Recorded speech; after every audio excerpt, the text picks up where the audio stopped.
অনলাইনে জঙ্গিদের তৎপরতা থাকলেও মাথা চাড়া দেওয়ার কোনো সুযোগ নেই বলে জানিয়েছেন র্যাব মহাপরিচালক ও ডিএমপি কমিশনার।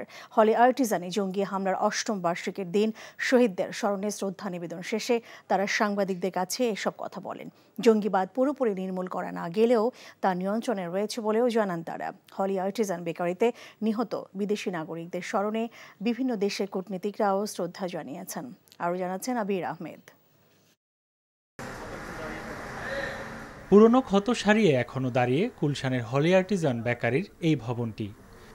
ইতিহাসে নজরবিহীন জঙ্গি হামলায় ৮ বছর আগে এখানে নৃশংসভাবে হত্যা করা হয় ১৭ বিদেশি সহ ২২ জনকে।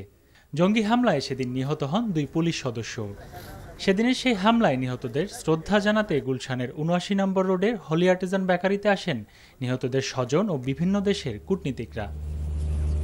নিহত ২ পুলিশ সদস্যের স্মরণে গুলশানে দীপ্ত শপথ ভাস্কর্যে ফুল দিয়ে শ্রদ্ধা জানিয়ে র্যাবের মহাপরিচালক বলেন, জঙ্গি সংগঠনগুলো এখনও দুর্বল হয়ে গেলেও তারা এখনও নিঃশেষ হয়ে যায়নি।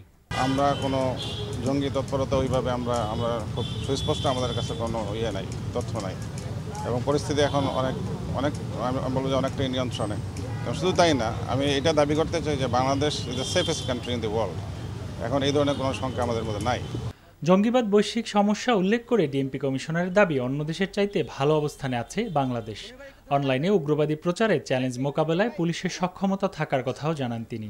প্রত্যেক বাবা মা এবং বলবো গার্ডিয়ান তাদের সন্তান কোথায় যাচ্ছে, কি করছে, কিভাবে চলছে, কার সাথে চলছে, কতক্ষণ সে একা একা থাকছে, মোবাইল নিয়ে থাকছে, অনলাইনে থাকছে, এগুলো যদি তারা একটু ঠিকমতো লক্ষ্য রাখেন তাহলে আমি মনে করি যে এই যে সংক্রমণ, সেই সংক্রমণ থেকে অনেকখানি আমরা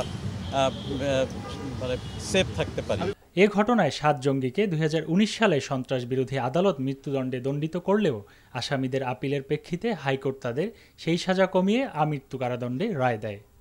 এদিকে কোনো ব্যক্তির দায় পুলিশ সার্ভিস অ্যাসোসিয়েশন নেবে না উল্লেখ করে পুলিশের স্পেশাল ব্রাঞ্চ প্রধান মনিরুল ইসলাম অনুরোধ করেন যে কোনো দুর্নীতি সংবাদ প্রচারের ক্ষেত্রে যাচাই বাছাই করার। বাংলাদেশ পুলিশ বা সরকার থেকেও বলে আসে যে ব্যক্তির দায় আসলে সংগঠনের না, সেটিকে আমরা আপহোল্ড করি, এন্ডোর্স করি। আমাদের এক কর্মকর্তা সম্পর্কে বলা হলো যে তিনি সপরিবারে পালিয়ে গেছেন, কিন্তু তিনি আসলে পালিয়ে যান নাই। তো সেই কারণে আমরা অনুরোধ করেছি। প্রতিবাদের পাশাপাশি আমরা কিন্তু কোনো নির্দেশনাও দেই নাই। আবির আহমেদ, এনটিভি নিউজ, ঢাকা। এখন জন্ম সনদ দিয়ে খোলো বিকাশ স্টুডেন্ট অ্যাকাউন্ট। নিজের বিকাশ নিজে কর।